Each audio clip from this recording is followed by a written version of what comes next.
بسم اللہ الرحمن الرحیم اللہم افتح علینا حکمتک وانشر علینا رحمتک یا ذا الجلال والاکرام۔ تو جی محترم طلبہ کرام، نصاب النحو ہماری کتاب جاری و ساری ہے۔ تو آج انشاءاللہ عز و جل ہم اس کا سبق نمبر 9 پڑھیں گے، اعراب محل اعراب کا بیان۔ یعنی پچھلے والے سبق کے اندر ہم نے معرب مبنی اور عامل کا بیان اور اس کی دیگر جو چیزیں تھیں وہ کلیئر کی تھیں۔ اب تقریباً اسی سکیچ کو آپ نے یاد رکھ کے آگے بڑھنا ہے۔ تو اس کے اندر آپ کو بتایا جائے گا کہ اعراب کیا ہوتا ہے، محل اعراب کیا ہوتا ہے، ٹھیک ہے۔ چیزیں تو آپ کو اس میں تقریباً بتا دیں اسی سبق کے اندر، لیکن یہ باقاعدہ سبق آیا ہے تو انشاءاللہ یہ آپ کے لیے آسان ہی رہے گا، بہت ایزی سبق ہے انشاءاللہ عز و جل۔ تو سب سے پہلے کہتے ہیں اعراب کی تعریف۔ اعراب کسے کہتے ہیں؟ اب جیسا کہ آپ کو نام سے ظاہر ہے کہ یہ چیز کیا ہے، یعنی لفظ یعنی اعراب، کیونکہ ہم یہ چیزیں بارہا پڑھتے رہتے ہیں، سنتے رہتے ہیں۔ تو اعراب سب سے پہلے یہ جان لیں کہ اعراب یہ اکرام کے وزن پر ہے، اعراب اکرام۔ تو یہ باب افعال کا مصدر ہوا، اسی سے میں نے پچھلی کلاس میں عرض کیا تھا کہ معرب مفعول کا صیغہ۔ تو بہرحال اعراب کا لغوی معنی یعنی ڈکشنری کے اندر، لغت کے اندر جو معنی اس کا ملتا ہے نا، اعراب لفظ کا اگر آپ دیکھیں تو پھر آپ کو اس کا معنی ملے گا ظاہر کرنا، یعنی یہ ظاہر کرنے کے معنی۔ اور جب کہ اصطلاح میں یعنی نحو ہم پڑھ رہے ہیں تو نحو کی اصطلاح میں اعراب سے کیا مراد ہے، یہ اصطلاح سے یہ مراد ہے۔ لغت سے کیا مراد ہے وہ میں نے عرض کیا، اصطلاح یعنی یہ نحو جو ہم پڑھ رہے ہیں تو اس نحو کے اندر اگر اعراب لفظ آئے گا جس طرح کہ یہاں آ رہا ہے تو پھر کیا مراد ہوگا اس نحو میں؟ تو کہتے ہیں اصطلاح میں اس سے مراد وہ حرف یا حرکت ہے جس کے ذریعے معرب کے آخر میں تبدیلی آتی ہے۔ جیسے مثالیں آپ دیکھیں اور پچھلی مثالوں کو بھی آپ استعمال کر سکتے ہیں۔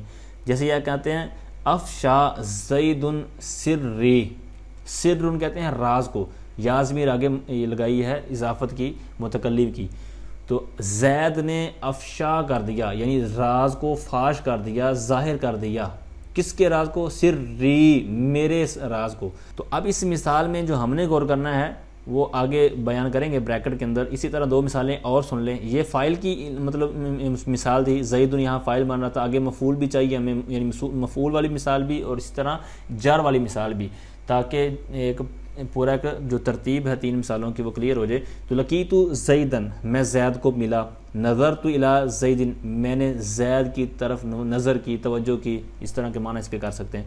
تو اب ان سب مثالوں میں جو زید لفظ ہے تو ان پہ آپ بریکٹ میں دیکھیں، کہتے ہیں دو پیش، دو زبر اور دو زیر، یہ چیزیں۔ اور فریح ابو کا، اب یہاں پر تھوڑا سا آپ نے چلو میں پہلے مثالیں سن لیں کہ فریح ابو کا، عرفت ابا کا اور سلمت علی ابی کا، ان مثالوں میں جو بریکٹ میں لکھی ہوئی ہیں واو الف اور یا، ان کو بولتے ہیں اعراب۔ ان کو کیا بولتے ہیں؟ اعراب۔ اوپر والی بریکٹ میں کیا تھا؟ دو زبر دو زیر دو پیش، اور یہاں پر ہے واو الف یا۔ اب جہاں پر بھی آپ کو عبارت نظر آئے گی تو وہاں پر اگر آپ نے فاعل دیکھنا ہے، یعنی کوئی چیز مرفوع بن رہی ہے، منصوب بن رہی ہے یا مجرور بن رہی ہے، تو وہاں پر اعراب انہی میں سے ہوگا۔ اگر تو وہ زبر زیر پیش والی چیز ہوگی، یہ اس کی ڈیٹیل آگے انشاءاللہ کلیئر آپ کر لیں گے، تو وہ اعراب انہی میں سے ہوگا، اوپر والی چیزوں میں سے۔ اور اگر وہ زبر زیر والی میں سے اعراب اس کا نہیں آتا بلکہ اس کا حرف کے ذریعے اعراب آتا ہے تو وہ واو اور الف اور یا کے ذریعے ہی ہوگا۔ یعنی یہاں پر وہ مرفوع چیز بن رہی ہوگی تو واو سے ظاہر ہو رہا ہوگا، اسی طرح یہ الف سے نصب ظاہر ہو رہا ہوگا اس کا، اور یا سے اس کا۔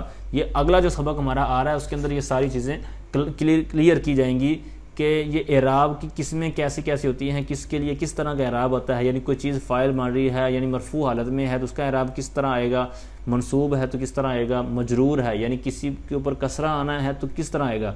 کیونکہ جس طرح ہمیں یہ اوپر والی مثال ہے الی زیدن، یہاں پر تو ہمیں کسرہ نظر آ رہا ہے، اسی طرح نیچے والی مثال ہے اس میں کسرہ نظر نہیں آ رہا، حالانکہ پیچھے الی موجود ہے۔ حالانکہ الی کیا کرتا ہے؟ اپنے ماں باپ کو جر دیتا ہے۔ یہاں ابی کا کہ ہمیں کوئی زیر نظر نہیں آ رہی، تو پھر اس طرح کی جو آگے باتیں آئیں گی وہاں پر بتایا جائے گا کہ اس طرح کی مثالوں میں جر نہیں آتی لفظاً، جس طرح مطلب دو زیر یا ایک زیر، بلکہ اس کی جگہ پر یا آئے گی، ٹھیک ہے۔ تو اس طرح کی کافی زیادہ فنی چیزیں، وہ اگلا سبق بہت ہی اہم ہے جو عربی عبارت میں بہت بڑا کردار ادا کرتا ہے۔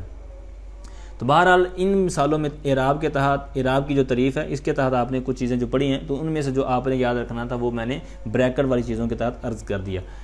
اب محل اعراب کسے کہتے ہیں تو اس کو سمجھنے سے پہلے آپ اسی پر غور کریں جو اوپر ہم نے پڑھا تھا نا کہ جو مثالیں زید والی مثالیں تھیں ان میں جو دال ہے نا لام جو آخری کلمہ دال تو یہ محل اعراب ہے، کیونکہ اسی جگہ پر محل کہتے ہیں جگہ کو، تو یہی محل ہے کہ جس پر اعراب ظاہر ہو رہا ہے۔ تو یہی آگے ہم نے پڑھنا ہے کہ محل اعراب کی تعریف کہ اس میں معرب کا وہ آخری حرف جس پر اعراب آتا ہے۔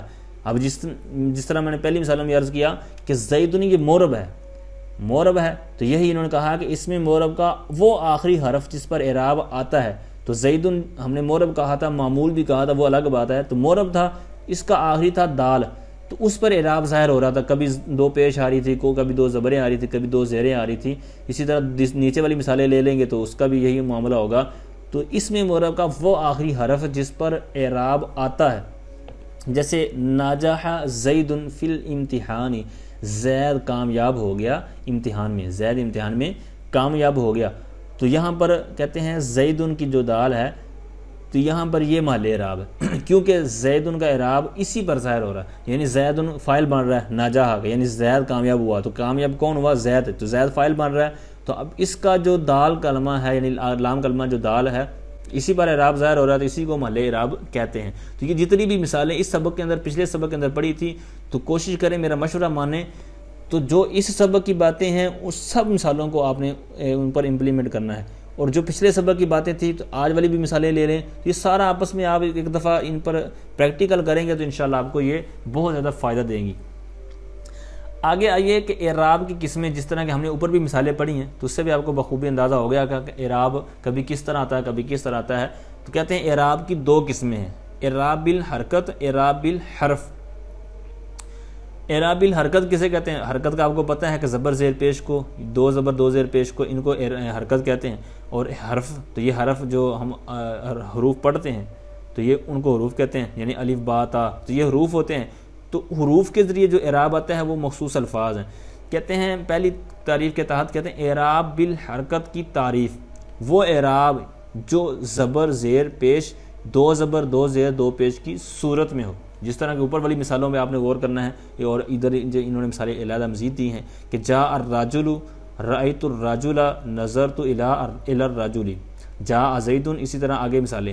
اب یہ ساری انہوں نے مثالیں جو دی ہیں یہ چینج کیوں کی، اس پر آپ نے تھوڑا سا غور کرنا ہے، حالانکہ ہیں حرکت والی یہ ساری مثالیں جو ابھی انہوں نے دی ہیں۔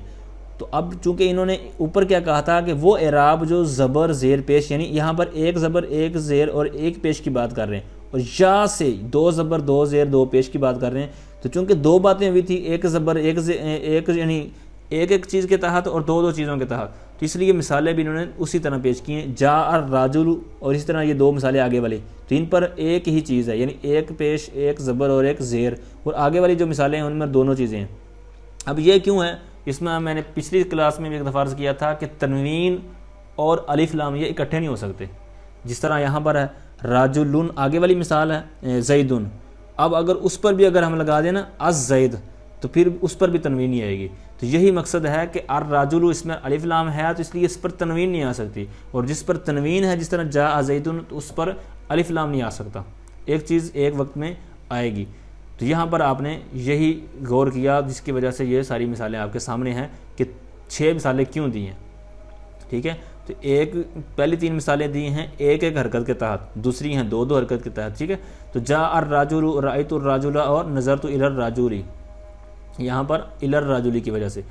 تو بہرحال ان کو آپ نے جس طرح میں نے پہلے عرض کیا کہ سب کو آپ نے امپلیمنٹ کرنا ہے، سب پر غور کرنا ہے۔ تو یہاں سب پر حرکت کے ذریعے تھا، آگے ہے اعراب الحرف کی تعریف وہ اعراب جو واو الف اور یا کی صورت میں ہو، ٹھیک ہے۔ جس طرح اب آپ نے اعراب کے تحت بھی ان کی مثالیں دیکھی ہیں، یہاں پر مزید دیکھ لیجئے کہ جاء ابوکا، اب یہاں پر ابوکا نے فاعل بننا ہے، حالانکہ فاعل کیا ہوتا ہے؟ مرفوع، مرفوع تو جناب پیش سے آتا ہے، دمہ سے آتا ہے، لیکن نہیں، کہتے ہیں کہ حرف کے ذریعے بھی اعراب ظاہر ہو جاتا ہے، جیسے یہاں پر فاعل بن رہا ہے تو واو فاعل کی علامت ہے، فاعل کی یا مرفوع کی علامت سمجھ لے۔ تو یہاں پر آپ نے جو سمجھنا ہے وہ یہ ہے کہ یہاں پر ابو میں جو واو ہے یہ فاعل کی وجہ سے، یعنی یہاں پر حالت رفع میں ہے۔ آگے والی میں جس طرح میں نے اوپر عرض کیا تھا کہ نصب جو ہوگا یعنی مفعول یا نصب والی جو چیز ظاہر کرے گی وہ الف ظاہر کرے گی، اور اگر مجرور ہوگی تو وہ یا سے ظاہر ہوگی. تو یہاں پر آگے مثال رأیت ابا کا، یہاں پر ابا جو لفظ ہے یہاں یہ مفعول بن رہا ہے، اور اس مفعول کی علامت زبر سے نہیں ہے بلکہ اعراب الحرف ہے، اور وہ کیا ہے الف. اور آگے والی میں جر بن رہا ہے ابی، مجرور ہے. ٹھیک ہے، تو یہاں پر مجرور ہے تو مجرور زیر یا دو زیر سے نہیں آئے گا بلکہ اعراب الحرف کے ذریعے آئے گا، اور وہ ہے ابی، یہاں پر یا.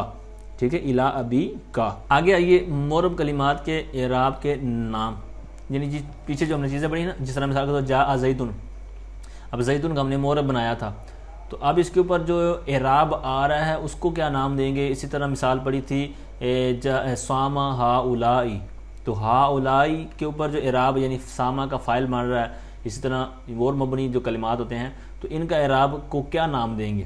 تو یہ صفحے پر پڑھیں گے کہ ایک پیش، دو پیش اور واو یعنی اعرابی کو رفع کہتے ہیں، اور جس معرب کے آخر میں رفع ہو اسے مرفوع کہتے ہیں. ٹھیک ہے.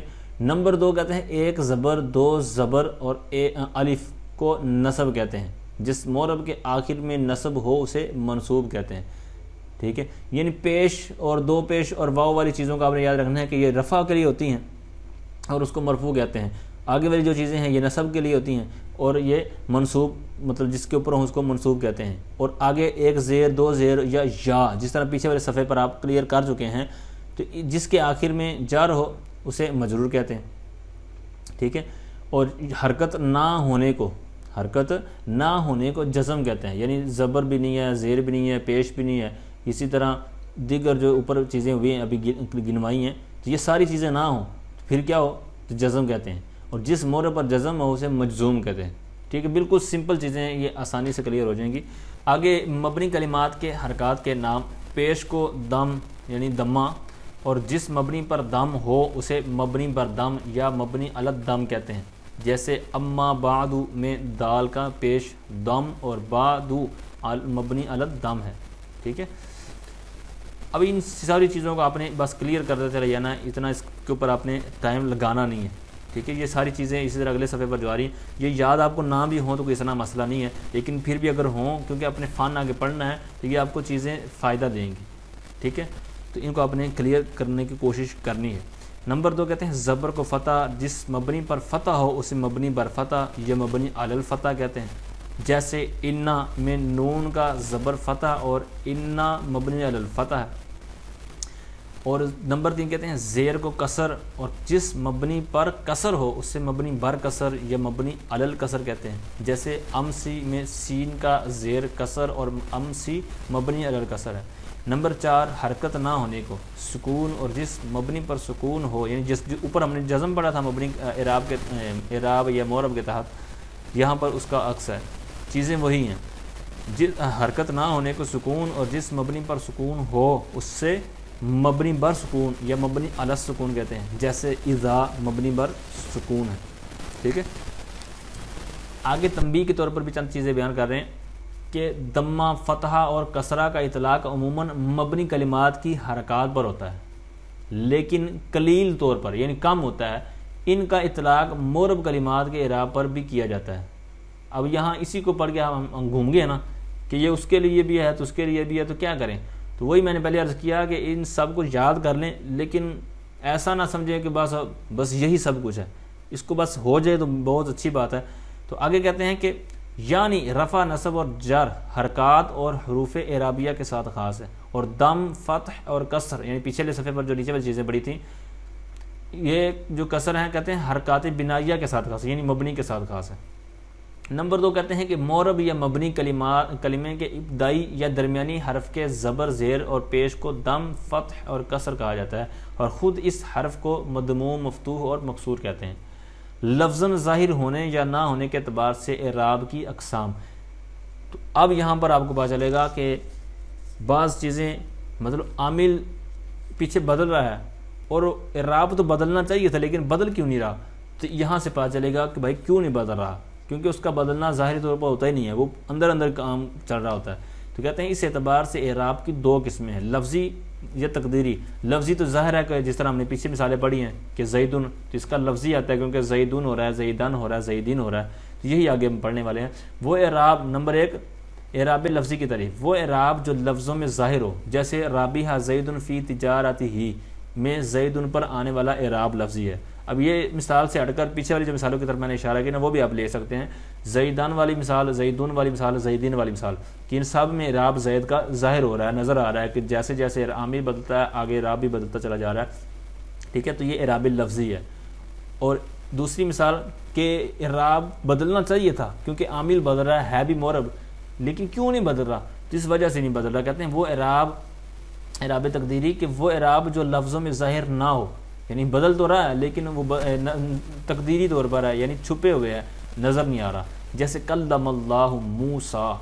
اب اس میں ہے پیچھے تھا کہ اللہ، ترجمہ کیا بنے گا، اللہ نے کلام کیا موسیٰ علیہ السلام سے، اب موسیٰ علیہ السلام سے کلام کیا، گویا کہ مفعول بنے، کلم فعل، اللہ اس میں جلالت، یہاں پر فاعل اور آگے مفعول، اب مفعول پر ہونا چاہیے تھا نصب، اب یہاں پر کھڑا زبر ہے تو یہ تو ایسے لکھا جاتا ہے موسیٰ، ہم پڑھتے ہی ایسے ہیں موسیٰ موسیٰ موسیٰ، تو یہ اسی طرح ہی پڑھا جاتا ہے، تو یہاں پر مفعول بننے کی وجہ سے تو کوئی چینجنگ نہیں نظر آ رہی، ٹھیک ہے، تو یہ ہے تقدیری اعراب۔ اس کا جس طرح میں نے پہلے اشارہ کیا کہ آگے والا جو ہمارا سبق ہے تو اس کے اندر اس کی ساری ڈیٹیل آئے گی کہ کس کس طرح اعراب آتے ہیں، تقدیری کن کن کا آتا ہے، تو لفظی کن کن کا آتا ہے، تو حرف کے ذریعے کس کس کا آتا ہے، اور کیسے کیسے آتا ہے، یعنی دمہ فتح کسرہ، یعنی حالت رفع نصبی جری، یہ کیسے کیسے آتی ہیں، تو یہ انشاءاللہ وہاں پر آپ کو کلیئر کیا جائے گا، ٹھیک ہے۔ تو جی ناظرین، یہ تھا آج کا ہمارا سبق، ملتے ہیں اگلے سبق میں، تب تک اللہ حافظ، اللہ نگہبان۔